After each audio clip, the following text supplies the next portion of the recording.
Hello everyone. So in the last lecture we discussed about shock waves, that is Rankine Hugonoit treatment of shock waves, and we have the Rankine Hugonoit equations. So today we will discuss a little bit more about Rankine Hugonoit equation or Hugonoit curve, and then we'll discuss about shock wave generation from impact. So what we discussed in the last class, from the conservation of energy, we had this equation E minus E naught, that is the internal energy, half of P plus P naught multiplied by V naught V, which is P is the pressure of initial and final configuration, and V is the volume. So this is, we talked about Rankine Hugonoit equation. So this is basically a relation say between P pressure and density. So we will have the graphical form of this equation or the Hugonoit curve. So here we have the pressure on the y-axis and the specific volume on the x-axis, which is 1 by rho, 1 by mass density. So the Hugonoit curve will look something like this. This is the Hugonoit curve. This is Hugonoit curve from the Rankine Hugonoit equation. Probably I will redraw it.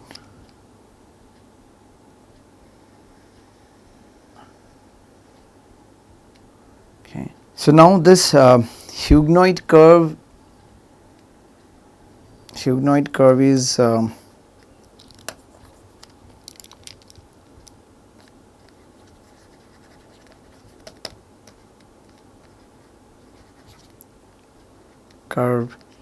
the locus of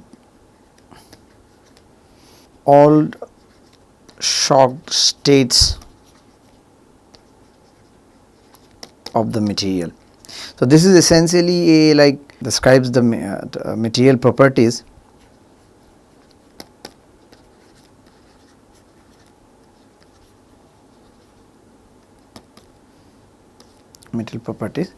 So relation between P and density, pressure and density. However, this curve has some discontinuity, as can be seen from this Rankine Hugonoit equation. So that is why it is difficult to find the pressure density relationship from the Hugonoit curve, and then we use another line, a Rayleigh line, is a straight line. This is a straight line. This is called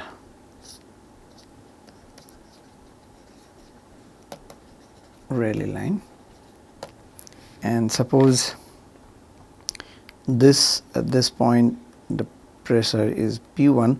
So this Rayleigh line is intersecting the Hugonoit curve at this point, and that is corresponding to pressure P1. So Rayleigh line gives the shocked state of at pressure P.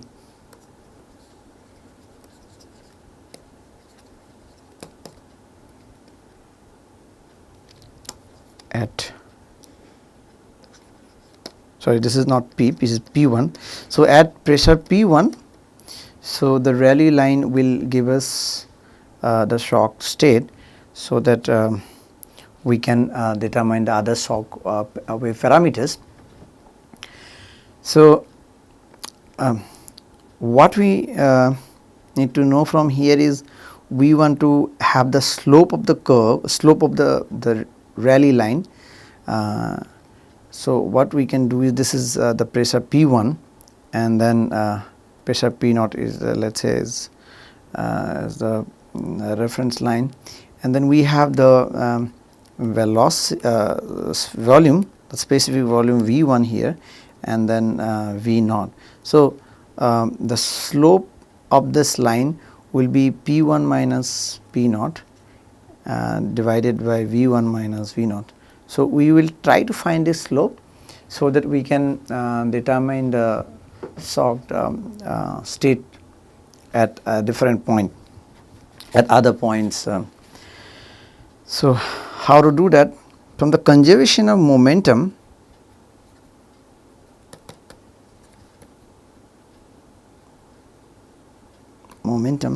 so we have P minus P naught is equal to rho naught US UP. That is what we discussed earlier. So from here what we can get is P minus P naught divided by UP is equal to rho naught US. Again, if we use conservation of mass, rho naught US, rho naught is the, so if I again draw this, just if you don't remember, so this is our shock wave discussed in the last class, shock wave with velocity US. So behind the shock front, so this density is rho and pressure is P, and the head of the shock front, this is density is rho naught and pressure is P naught, and then UP are the UP is the particle velocity. So rho naught US is equal to rho naught US minus UP, and this will give us an expression of UP, which is US rho minus rho naught divided by rho. And if we replace substitute UP in A,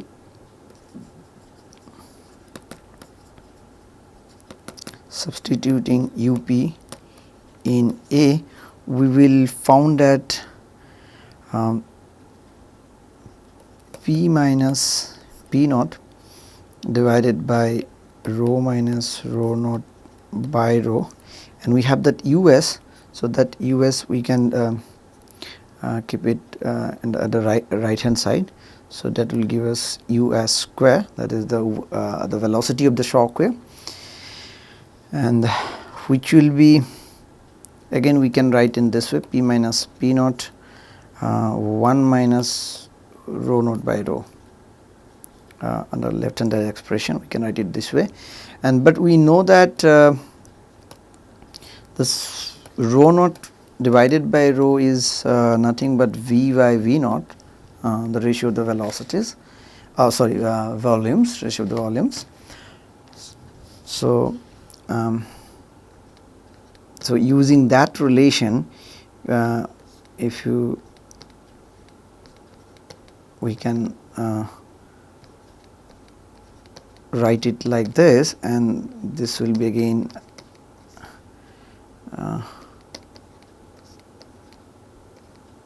we can express it in this form, which is equivalent to P minus P naught divided by V minus V naught, and that is, we are writing the opposite, that is why the minus sign will come here, rho naught US square, but the another rho naught will come from this V naught, will be is equal to rho naught. So that will give us rho naught square here. So this is the slope of that Rayleigh line. So we will go back to that slide. So what we got, this the slope of the Rayleigh line, which will actually can determine that this continuity we found in the Hugonoit curve. So that will be rho naught US square. So from the Rayleigh line, so we can find out the shock state. If we increase P, the pressure, that will increase the slope of Rayleigh line, and also it will increase the velocity of shock wave. And again we can have another plot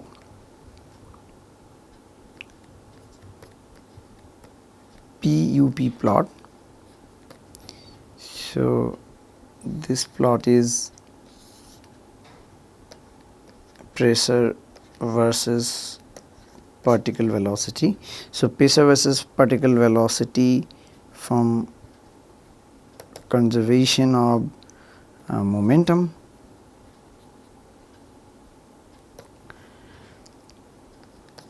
P minus P naught divided by UP will give us rho naught US.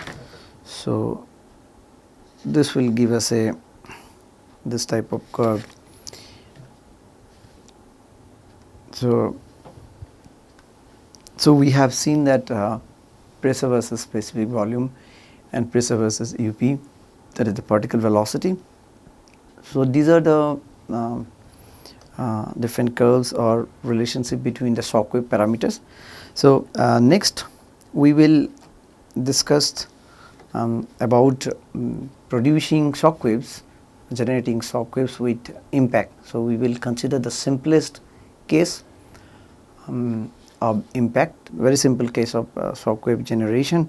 So this impact will be have three characteristics. First one is this should be planar, and the second, it should be a parallel impact, and third, it should be normal. So these are the conditions for the simple shock wave generation. So planar means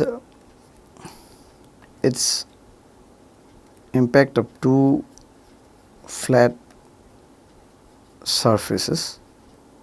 We will draw the diagram here. So first maybe so we have this projectile and this is the target.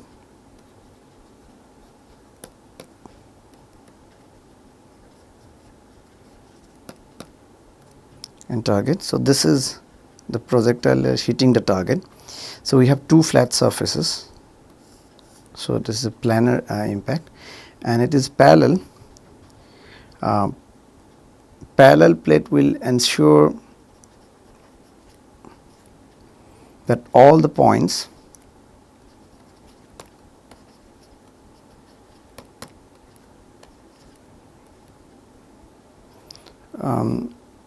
of the two surfaces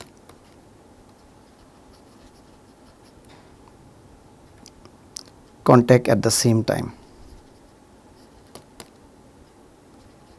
At the same time. So we have all the points. So here we have in the projectile we have all the points, and here we have in the target. So all the points in the two surfaces will at the same time. So it should be exactly parallel to each other, and the normal means the direction of projectile, direction of projectile movement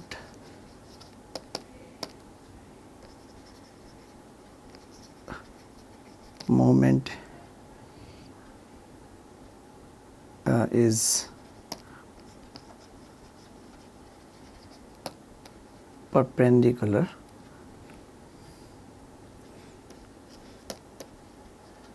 to its surface. So the projectile surface is this one. So its direction of movement is perpendicular. This is the surface of itself. I mean, that's not the target surface, but this is should be projectile surface. We'll again discuss this problem in details. So let's assume that we will draw a line first. So first case is so we have the target here. Need to make this some, let's say, rectangular block. In 2D we are seeing. So this is the target, and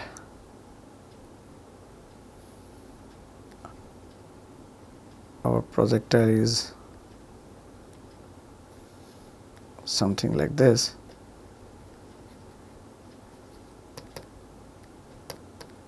So projectile is coming at a velocity v. So this is at rest, its velocity is 0, this is at rest. So now it will have an impact at the time of impact. At the time of impact, so this is the impact surface. So we can call this is t equal to 0, and t is actually before impact, we can call that, and this is, we can write that the point of impact. This is at the just the impact point, the second case, and the third case is this is during impact, which is t is greater than 0. So impact is still happening, and the projectile will go little deeper from that reference line, and this is our target. We can see here the impact velocity is the same as v, what we see in the left hand side figure. So this is impact velocity, v is the impact velocity, and this is the impact interface. We call it the impact plane or impact interface. Interface we are saying because it is the interface between the target and the projectile. And now in this case, during the deformation process, so we will see that there are two waves, shock waves generated on the both side, projectile and both projectile and the target side. So these are the compressed region. So this one and this one, they are compressed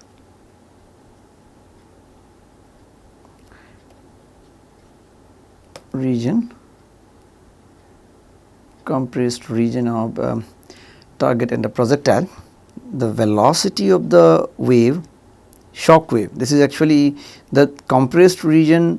That means the shock wave front is this boundary. So us1 is the velocity of the shock wave, and as we can understand, this portion and this portion are uncompressed,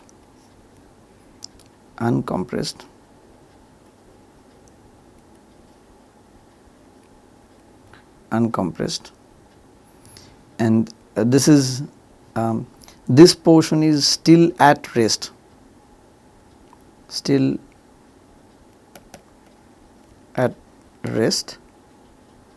this portion, and this portion is still moving at velocity v. But if you take a particle velocity, we will call this as up1 of the compressed region, and similarly, okay, I did not do the other one. So this shock wave, the one is as we discussed that this is going upward, which is shock wave of the projectile. So, I will write it here. This is the projectile and this is the target. So, the one is going upward, that is shock wave generated in the projectile, and one is going downward, that is shock wave produced in the target. We will write the velocity as u subscript s2. So, 2 for target, 1 for projectile. Similarly, for particle velocity up1 for projectile and up2 for target material. We need to have two conditions here. So, two conditions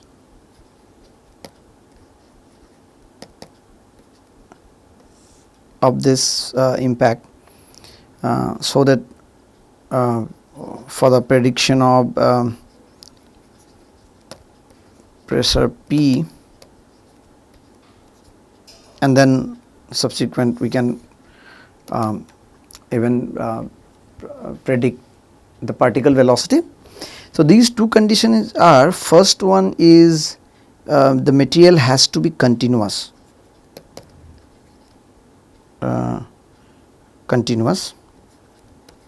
has to be continuous, that means continuous across the impact interface.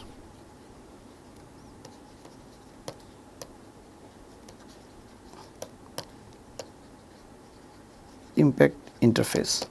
So, this side and this side. So, this should be continuous. Continuous means the impact particle velocities are same.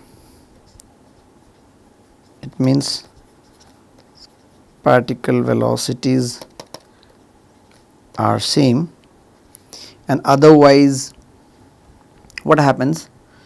Otherwise we may get some voids or high density region.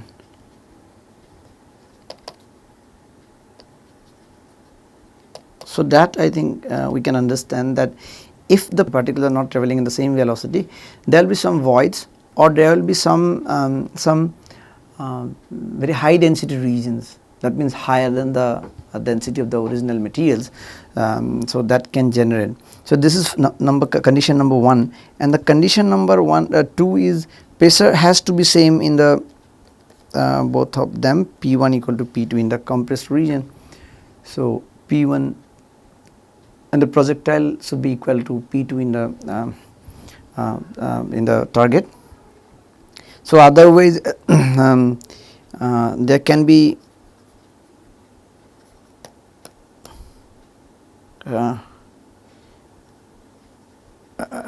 we can imagine that there can be another pulse, another wave.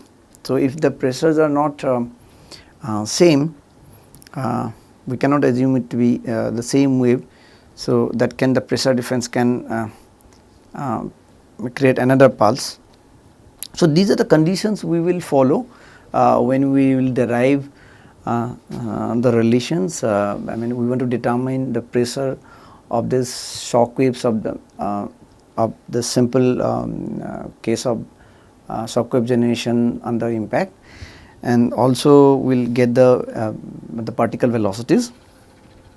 So, now in this case the interesting point here is to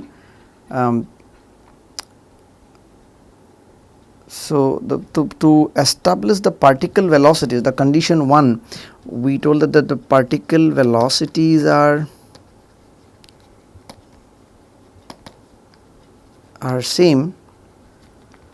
So, here we showed that we have a particle velocity up1 and we have a particle velocity here which is up2. So, the particle velocities are same. To show that we need to take a fixed reference frame. Suppose this fixed reference frame means this is the observer,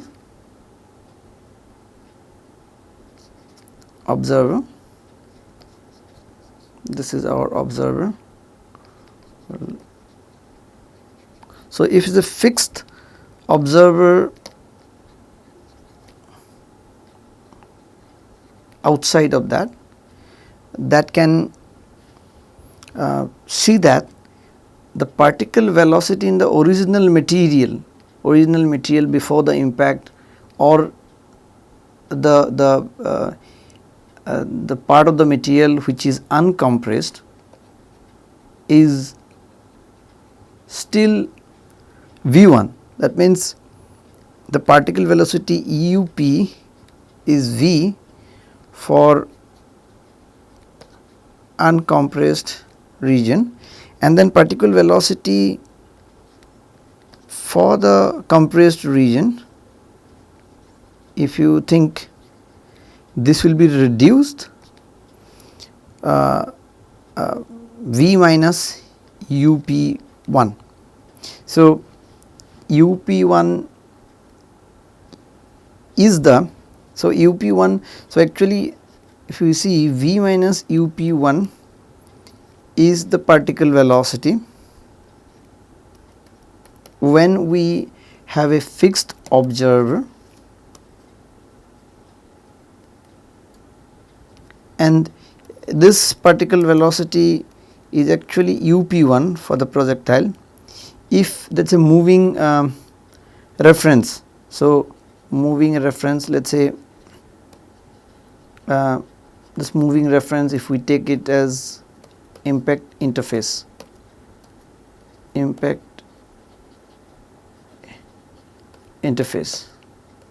So, if it is the reference is the impact interface that is moving in this direction, so then the particle velocity is UP1, and if we take a fixed observer outside the system, that is projectile target system. So, in this case, if you you know that this target is the lower one, target system, the target projectile target system. So, then our particle velocity will be v minus UP1. So, and this will give us our condition, the particle velocity is the same.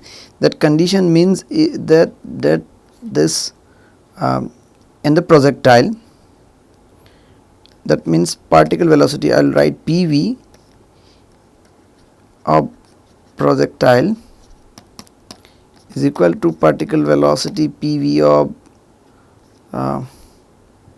in the target, or you can simply write even U subscript P for PV. So, this will give us V minus UP1 is equal to UP2, which is the particle velocity in the target. So, this is will give us UP1 plus UP2 is equal to V, which is the impact velocity. V is the impact velocity. So, to determine the pressure, so basically our goal is to determine the pressure and also the particle velocity subsequently. So, to determine the pressure, so we will first, let us say we will use conservation of momentum. Conservation of momentum, that is nothing but the final that is the impulse is P2 minus 0 A dt. P2 is the pressure which increases from 0 to P2 multiplied by area, that will give us the force multiplied by dt, that is the impulse, and for the change in momentum is rho naught to, let us say, US to A dt. This one is the volume, and the entire including rho naught, this is the mass, multiplied by change in the velocities of the particles. So, this is the mass of that compressed region. So, ultimately we will get a relationship like P2 equal to this is for the target we are talking about, this is for the target material. So, P2 equal to rho naught subscript rho naught 2 actually, and then US to UP2. Similarly, for the projectile,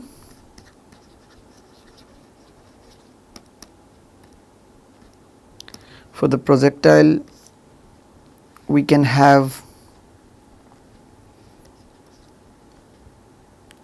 P1 is equal to rho naught 1 US1 UP1.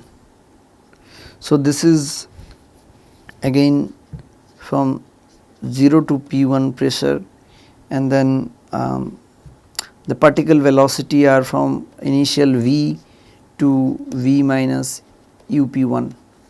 So, this will give us this. So, pressure in the projectile, pressure in the target. So, these are from conservation of momentum, and also the equation of state that we discussed in the last lecture.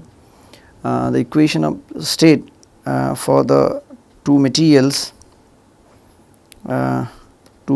means the materials of the target and the materials of the projectile. So, we have two relationship here, US1 C1 plus S1. So, as you know, this is equation of state is the relationship between the shock wave velocity and the particle velocity, and C1 and S1 are two empirical parameters. So, similarly for target, this is C2 plus S2, these are material parameters, S2 multiplied by UP2. So, if you substitute these equations, substitute these EOS into these two equations, let us say I will write A and B. If we substitute the EOS in A and B, so from A and B, so what we will have is for the projectile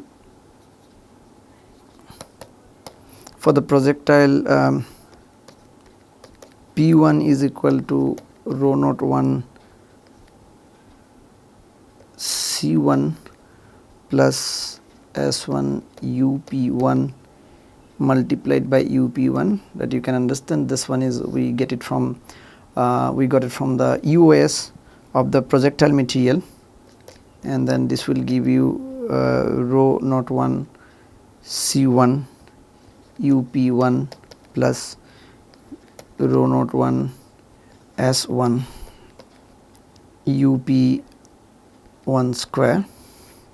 Similarly, for the target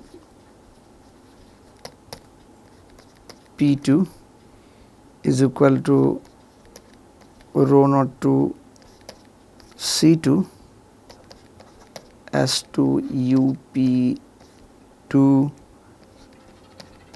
UP2. So, now we will set the condition P1 equal to P2, which is our condition number 2.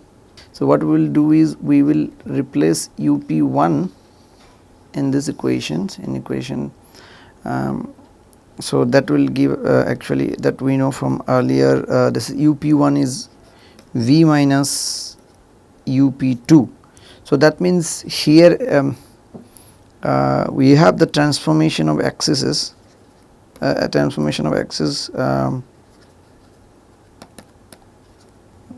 means our reference frame is now, as we know, that is the fixed observer outside of the system. So if we substitute this relationship in, let's say we have D and E. So in D, let's say from D,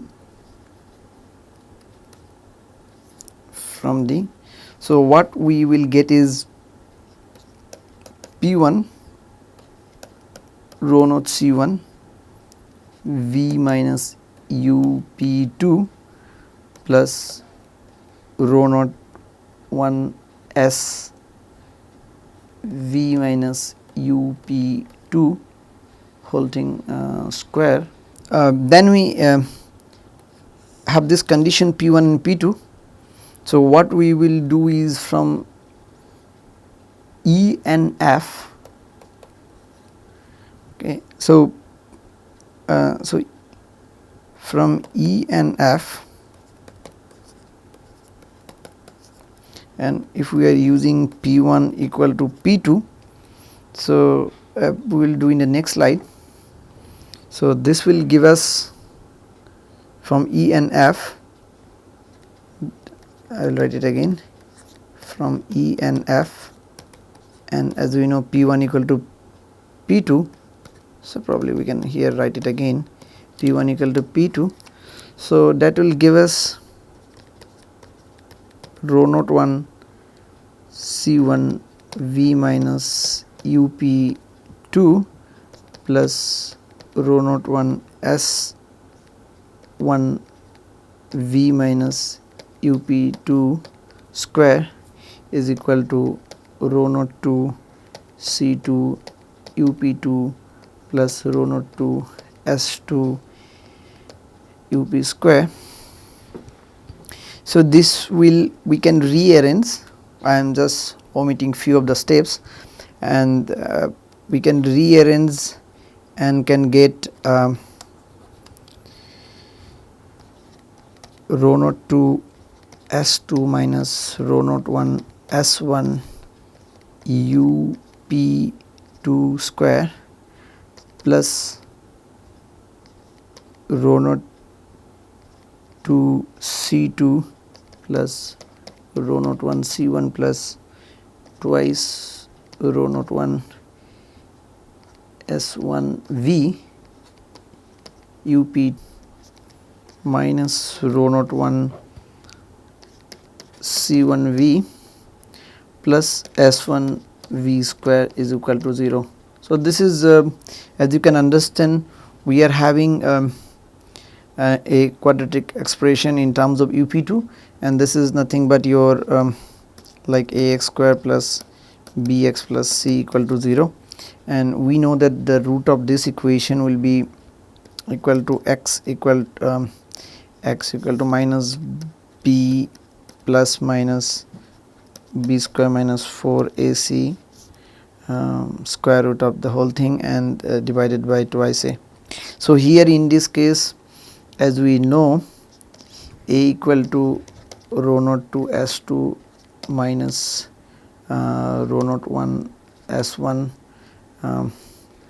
b is equal to rho naught 2 C2 plus rho naught 1 C1 plus twice rho naught 1 S1 V, and c is equal to minus rho naught 1 C1 V plus S1 V square. So if we want to get the this expression, so UP2 will be a somewhat a long expression.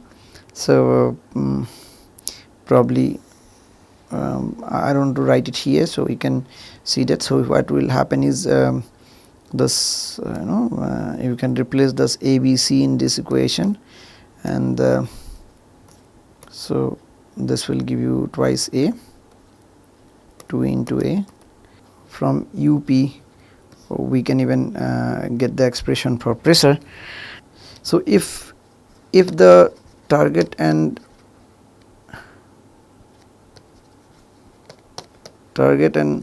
projectile material the same, target and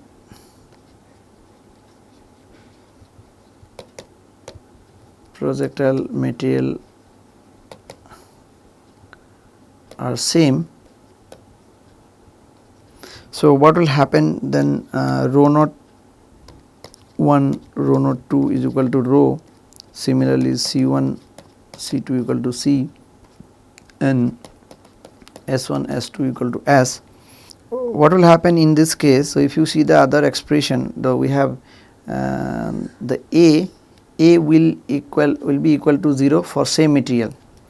So if A is equal to 0, then we are left with only Bx plus C equal to 0, and this will give you x equal to minus C by B, right. So minus C, and then which will be nothing but UP equal to actually rho CV plus SV square divided by rho twice C plus twice SV. So this will be rho will be cancelled out, here V C plus SV divided by twice of C plus SV. So this will cancel out, and finally this UP we get it as V by 2.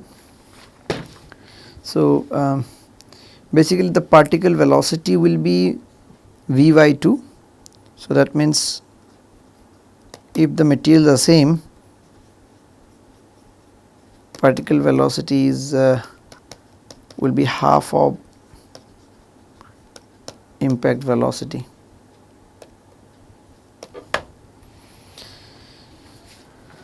So this will be half of impact velocity.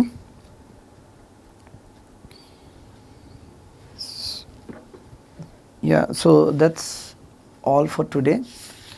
So we will be discussing a little bit more about it, the graphical solution of this whatever we discussed today, and then we will discuss about the methods of getting the equation of state of shock waves. So this is all for today. Thank you.